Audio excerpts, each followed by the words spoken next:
तर मुंबई महापालिकेत एमआयएम भाजपला पाठिंबा देणार नाही। समुद्राचे दोन किनारे कधीही एकत्र येऊ शकत नाही, असुद्दीन ओवैसींचं हे वक्तव्य आहे। ये हो ही नहीं सकता। समंदर के दो किनारे कभी एक नहीं हो सकते। एक हमारे अकोट से 5 कॉर्पोरेटर जीते थे। इन्होंने उनको हमने वार्न किया था। पहले उन्होंने हमसे कहा कि गुट बनाते खुद उनको नहीं मालूम था कि बीजेपी है, तो हमने उनसे कहा कि फौरन जाकर आप आपके म्युनिसिपल कमिश्नर लेटर दीजिए, उस ग्रुप से बाहर निकलिए। उन्हें लेटर दिया। बाद में मालूम हुआ कि बीजेपी नेता के बेटे को उन्होंने कोऑप्शन में तायद की, तो इम्तियाज जलील साहब ने उनको पार्टी से सस्पेंड कर दिया।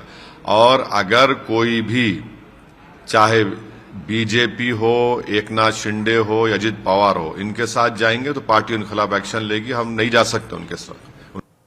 तर महापालिकेतील पराभवावरून काँग्रेस विरुद्ध भाजपचा वाद आहे। जयकुमार गोरे संधी साधू, आमिषामुळे भाजपमध्ये, तर प्रणिती शिंदेंची जयकुमार गोरेंवर टीका आहे। मी काँग्रेसशी होतो हे सांगण्यासाठी त्यांच्या सर्टिफिकेटची आवश्यकता नाही। त्यामुळे मी एवढंच सांगितलं की प्रणितीताईंनी, आदरणीय सुशील कुमार शिंदे साहेबांनी मोठी केलेली काँग्रेस संपवण्याचं काम केलं। आयुष्यभर कष्ट करून शिंदे साहेबांनी जे कार्यकर्ते मोठे केले, जपले, सोबत घेतले, त्या कार्यकर्त्यांचं वाटोळं करण्याचं काम केलं। ज्यावेळी काँग्रेस पक्षाच्या कार्यकर्त्यांना त्यांची गरज होती तेव्हा त्यांना त्यांनी वाऱ्यावर सोडून दिलं। खरं तर मी जास्त लक्ष ते जे बोलतात त्याच्याकडे देत नाही, आणि ते पत्र जे मी लिहिलेलं ते मी माझ्या काँग्रेसच्या लोकांसाठी आणि कार्यकर्त्यांसाठी लिहिलेलं। आता त्यांनी ते कोणत्या अनुषंगाने वाचलं की ते मूळ काँग्रेसचेच होते म्हणून कदाचित त्यांनी ते पत्र वाचलं असावं, आणि ते संधी साधू आहेत, ते तिथे बीजेपीमध्ये गेले कारण का तिकडे जास्त आमिष बीजेपीने दाखवला।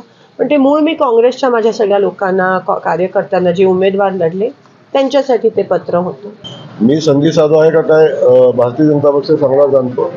मी ज्या ठिकाणी आहे तिथं चांगलं काम करतो आणि आपण त्याचे साक्षीदार आहात, मी सांगायची आवश्यकता नाही। लोकशाही मराठी ऐका, पहा, जागरूक रहा।